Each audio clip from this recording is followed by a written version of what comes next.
Alrighty, chummers and chumettes, we have got episode 3 of the Storm the Matrix campaign. This one definitely on the sloppier side of sessions. Like this way compared to all the other ones, this one has definitely gone off the rails the most of any of these sessions. Certainly a learning experience, I think. Like at least the other ones, if I mostly learned more so how I wanted to use the rules and stuff, and was mostly figuring that out. This session, I think I really learned some fundamental parts of this type of RPG, or maybe even just this campaign in particular. But I do so I set forth this session with two ultimate goals. I really wanted to lay out the central tension, the like big question for the whole rest of the campaign, which I think was mostly accomplished. And I also really wanted to make sure that I had set in stone like everyone's either like dramatic question and or the direction their character arc is going to go in, like the thing that they like really establish what their personal struggle is, which that's been less so accomplished, but still sort of. Okay, so to start off, Boyd, we found, has been on some crazy drinking binge and has woken up in an alleyway. They're woken up by Trip. So this was sort of my opportunity to sort of let Boyd pick a contact to interact with, just to see which kind of character angle he wanted to explore or look into. Which I think that, like, I'm kind of happy with the idea of doing that. I think I definitely could have done that better.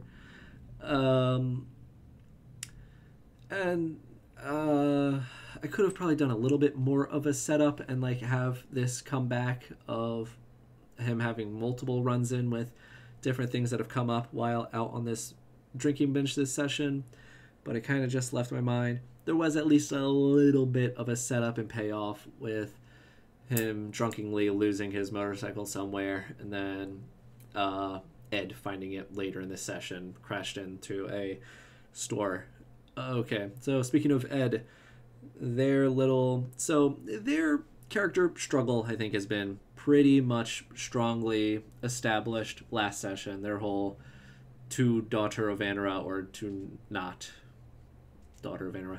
Anyway, they spent this beginning, their little intro sequence was bailing out this teenager from a jail. Then there was like a jailbreak that went while he was there. He found a daughter of Vanera that was also that he had been responsible for incarcerating or getting arrested, basically, who tried to fight him. So figured this is just more of an opportunity to reinforce that struggle that he had to deal with and give him I had expected the rest of this session initially to not involve any more combat. So I figured, well, this will be his chance to get a little bit of a fight in, because I don't think he's going to be doing any more fighting for the rest of the session. That ended up being very much so not exactly the case. Okay, so Shred had a run-in with his dad, Jackson, who was once an executive at BBS Biotech, and was since fired for trying to engage in some sort of corporate espionage stuff. So this was kind of, sort of just an opportunity. I wanted them to have access to like a sort of inside kind of guy, because I knew their next mission was going to be happening at BBS Biotech, or at least at one of their facilities. So I figured he would kind of give them the opportunity to do a lot of cloak and daggery stuff for this upcoming mission. That didn't really play out the way I wanted it to. But maybe I could have gone farther with saying just how much stuff he could conceivably have like access to. Also, I do think I always forget about this in the middle of the game, but I think I want to just like straight up steal the Brennan Lee Mulligan, just directly asking like, how do you feel, or well, how does your character feel about this? Like, just introduce some new development and then ask them directly their feelings on it, just so I can act off of those feelings, like immediately with the character, rather than trying to intuit what direction they want to go with this scene.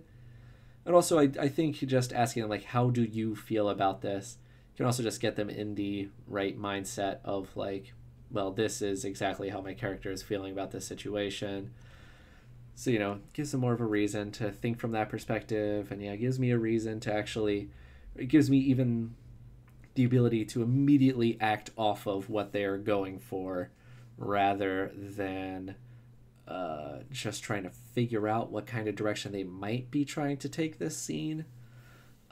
Which, speaking of which, I think another thing with Trip, I liked that idea of giving Boy the chance to just play his aspect and his trouble off of just whichever contact he or NPC in the game that he thought it might be interesting to play his aspect off of. I will say the problem with this is that since this is the first time we brought out this new contact, which is good, which is kind of what I wanted, was this opportunity to establish his sort of repertoire with his other contacts. But I definitely failed to immediately give like Trip a character. I should have like picked some sort of angle and then really stuck to it. But instead, Trip just kind of ended up being like a bland, not really like any type of person in particular. So if he shows up again, I'll definitely go deep into an angle. Whereas Jackson, I think, are pretty solidly established that he is like severely depressed, and that like every single interaction with him, he bounced off that idea that he was like severely depressed. So I think I did a relatively decent job of establishing that trait, especially when you only have like a scene or two with a character. You got to go like hyper exaggerated with their deal. So yeah, okay.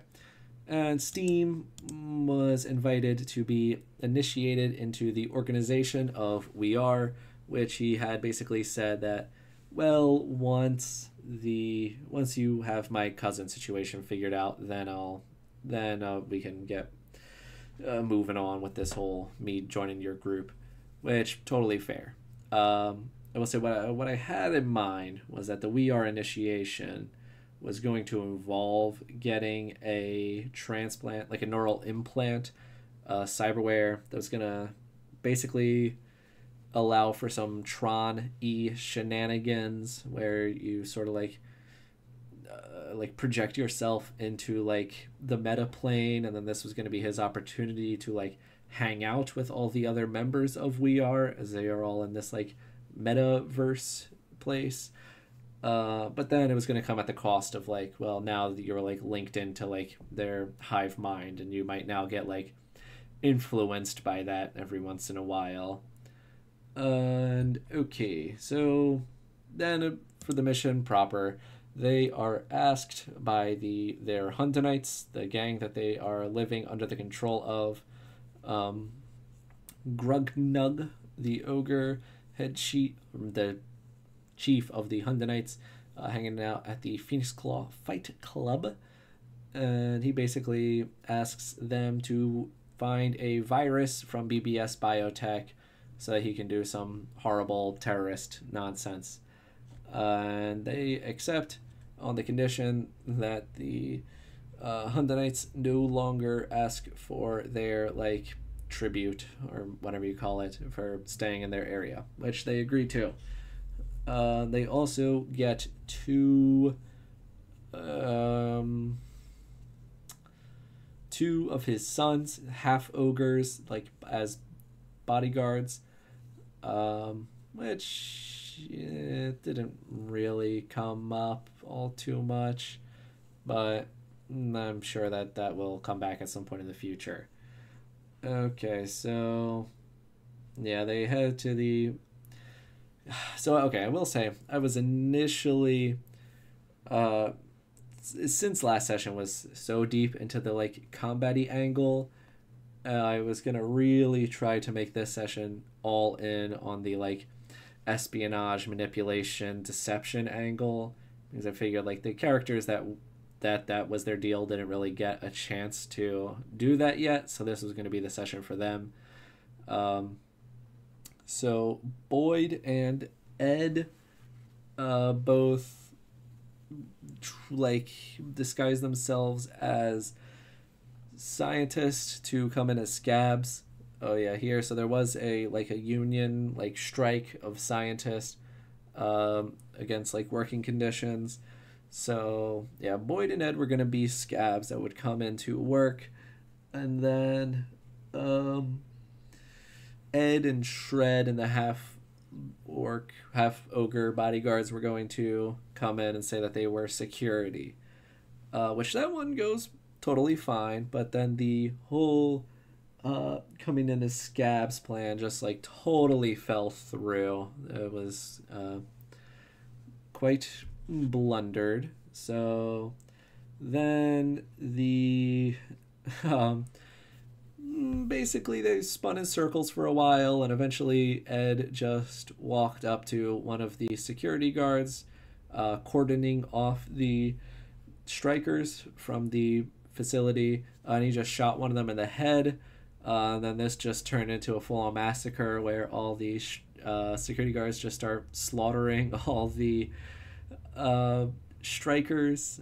um, then Shred and Steam basically decide to just run into the building and just start bum rushing for the virus, which they basically do. They go to the security room and activate like a like emergency protocol to like lock all the doors and windows, and then they run to the basement, use a bomb, blow up the vault door, and just grab the virus.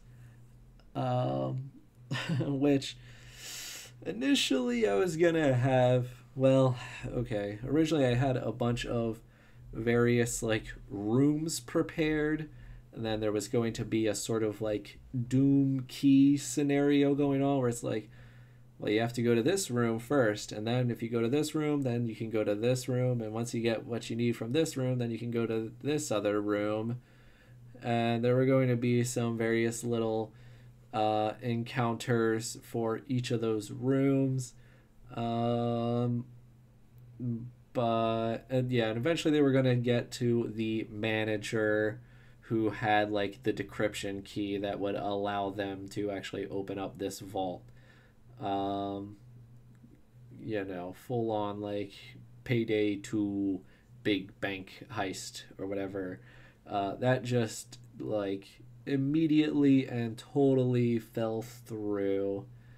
um, um Shred just ended up using a bomb to blow up the vault, which I definitely like initially was not going to allow. Like I was gonna make it. I guess I probably should have established beforehand that like you absolutely need to get this key from the manager before you guys can get inside or get the asset that you're trying to acquire.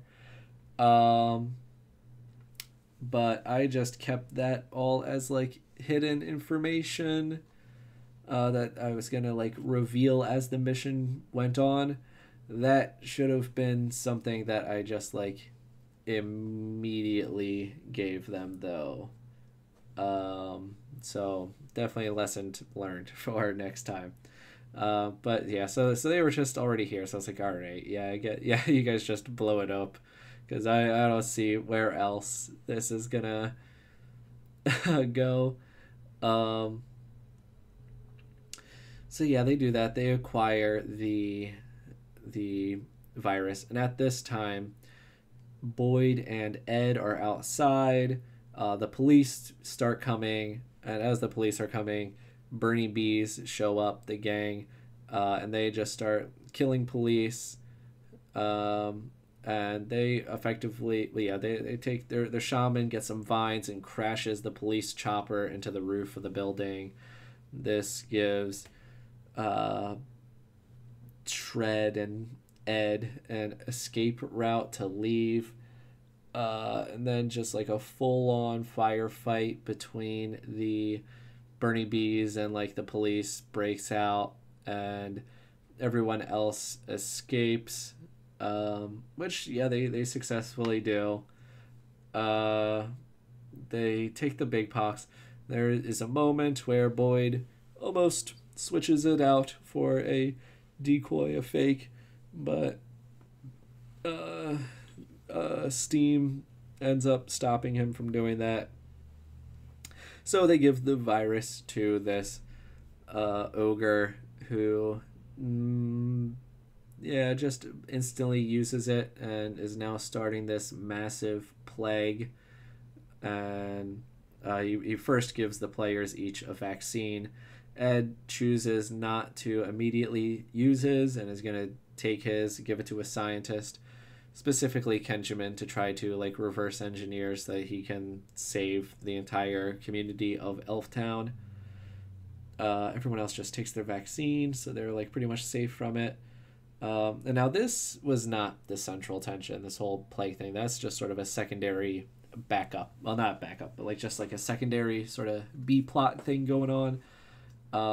But as they return, they find out about the main big plot. That is that the Daughters of Enra tells the players, like, hey, our local god, Agenus Loci, the Yazada, known as Abraxas, has been captured and is being used for food by BBS Biotech, being sold. I just thought right now of a connection that they're probably likely distributing it through Commerson's goods, which I forgot that Steam actually has an aspect that he hates the Commerson corporation. So I think I'm going to make that connection next time. So yeah, they find out about this, and then everyone sort of offers them a way to interact with or deal with this sort of big main problem that has been introduced. So the Daughters of Anra say, hey, we want to free this god. And if you free this god, then you guys will have the power of a god on your side. So that will be, pretty useful for you guys, I imagine. Ed really likes this idea because basically they tell him that the god will be useful and look over and be protective of like Elf Town, and that he will be able to use magic powers to cure the plague of everyone in Elf Town. Steam and Boyd both take the sort of ethical side of this situation, which is the side of We Are, who propose that if this god kaiju is released, it is going to do an insane amount of damage to the city and kill a whole bunch of people. So you guys need to just kill this thing instead, so that because we can't also let biotech keep it, because they are just amassing an absurd amount of resources from this like ticking time bomb, basically. Which so the Daughters of Anra are basically offering like, hey, you guys will be on the same side as a god, like you will have all the powers of a god at your disposal if you free him. We are basically say like, hey, well, we can alter the meta plane and basically give you guys whatever like retirement you could possibly want. Um, so that's like not as cool as having a god on your side, but ultimately I think like a desirable outcome, I would say. And then BBS Biotech basically says like, hey guys, act as our moles for these gangs. Stop them. Don't let them either free it or kill it, and we will just pay you a shload of money. And so Shred says that they are mostly fond of this idea of getting paid an absurd amount of money, though they said they are willing to side with we are for like as long as it is convenient. Um, so this whole so because Ed has pretty distinctly said like I refuse to even like humor any of these other options. Like if you guys will not side with the Daughters of Anara, then I'm going to leave and like help the Daughters of Anara, which is fair. I definitely don't think I. Well, I think that's like ultimately fine. I guess initially when I had proposed these three ideas, I guess I kind of assumed that they were all going to like Boyd did temporarily propose the triple cross, which is initially what I thought they were going to go for, like just side with like all three of them for as long as they thought they could get away with each of them thinking that they are on their side. And only like then I was going to set this up where like at the very last session all the players were then going to make their decision of like who they really want to work along with, and there are lots of backstabbing and killing was going to be involved, but it would ultimately be fine because it's the last session, so whatever. But Ed seemed pretty strongly about the fact that he wanted to work with the Daughters of Anara. So I guess I probably maybe could have like pushed the idea further that like he could just pretend to be okay with either of these other two options. But it looks like we're going to be going in the direction of having a new character join the campaign for some amount of time to take Ed's place. Which we Ed's player already had a vague concept for another character anyway, so I think that's going to be fine.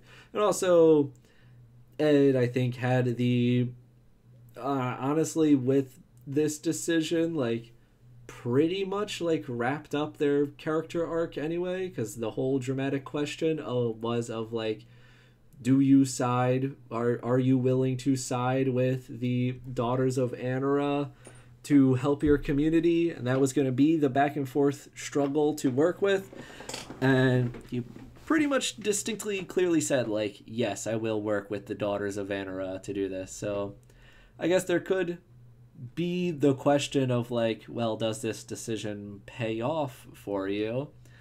But yeah, so I think like his question was pretty much answered and like wrapped up anyway with this decision, so there wasn't really anywhere to go.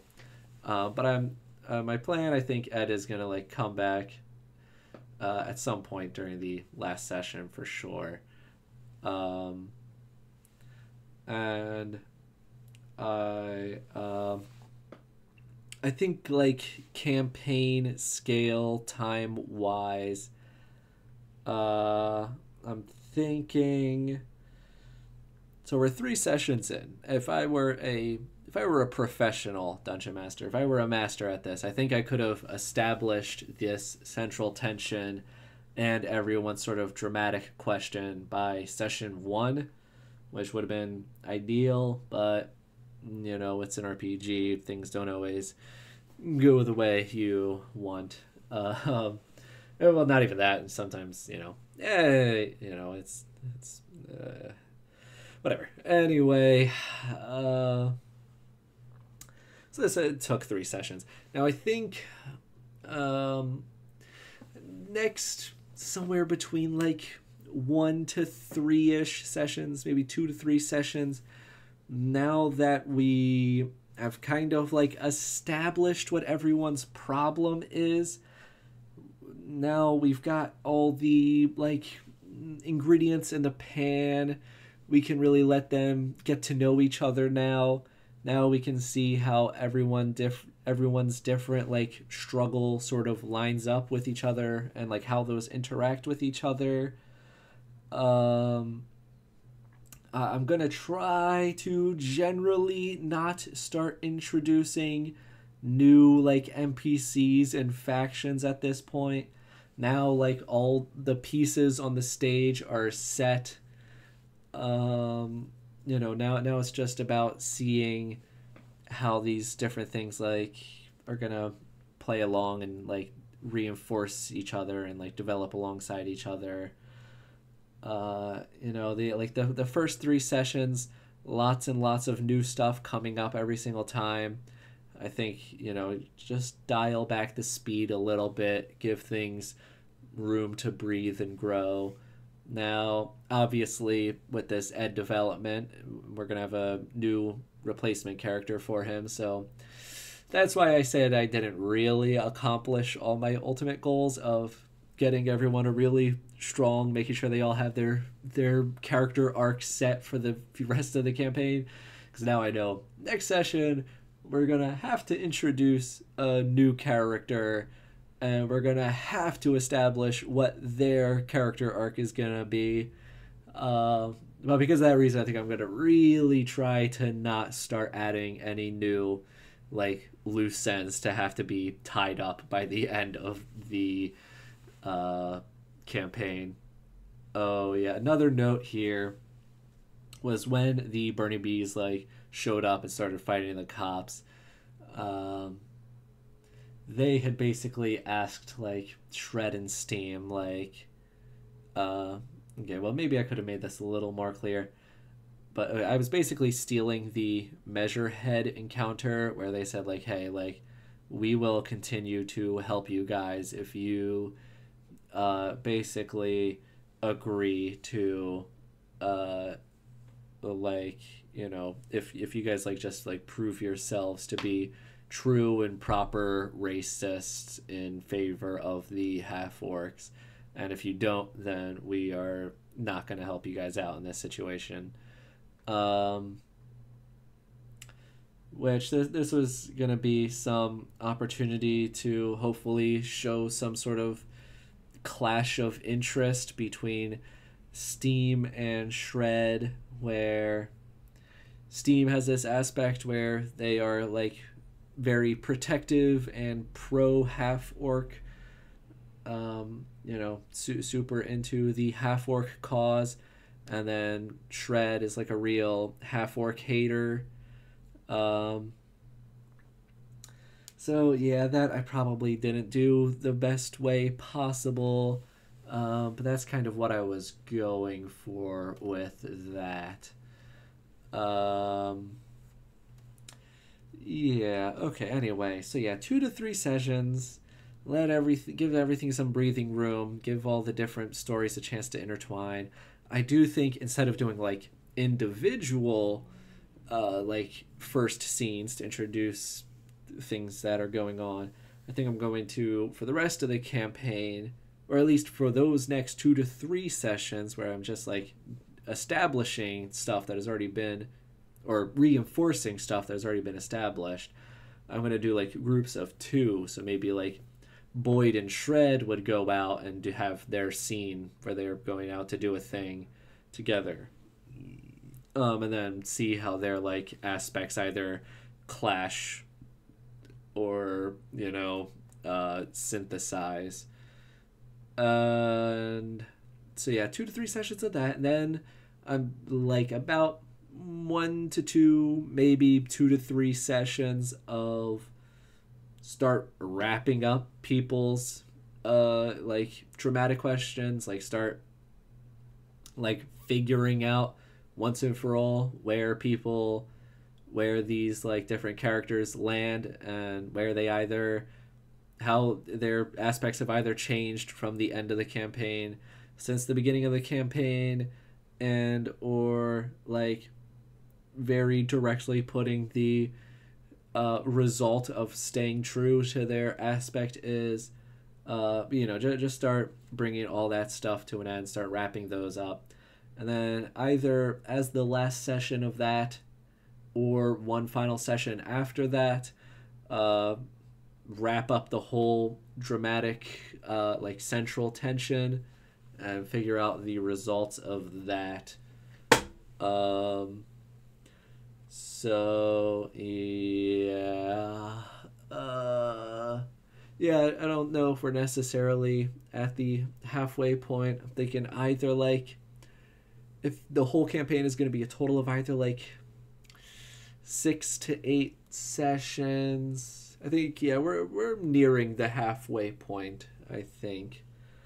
Um, Another thing that came up was the potential idea of, since Boyd had very directly said, like, hey, like I'm gonna side with, like, I don't care what you guys do, but I'm going to side with the daughters of Vanra in this matter, no matter what. Um, there was a moment where I was kind of like wanted to give the potential of a Rorschach moment of like in The Watchmen when Rorschach says like, I'm going to tell everyone about this, and the only way you're going to stop me from telling this to everyone is if you kill me. Then they kill him. Um, which, I didn't. That was kind of just a spur of the moment thing that I thought would have been a cool scene, a memorable scene.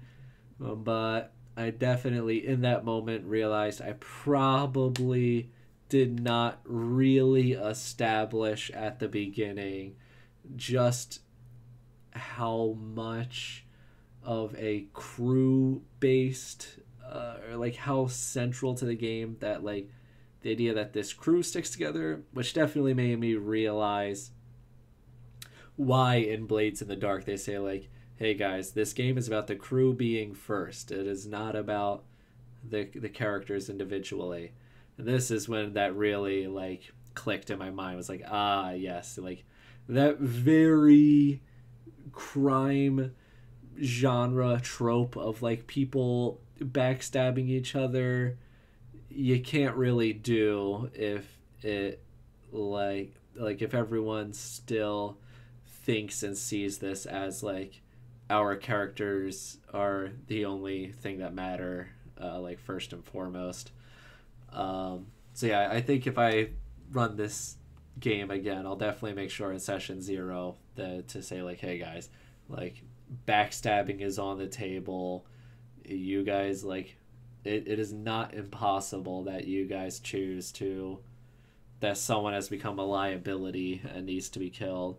Now, like obviously, you need to like consult with that player and like tell them what's going on and everything, and don't just kill someone's character who does not want that to happen. But I think I probably should have made it more clear of like, hey guys, you should really be thinking about this game from the perspective of the like story of the crew, and as you guys as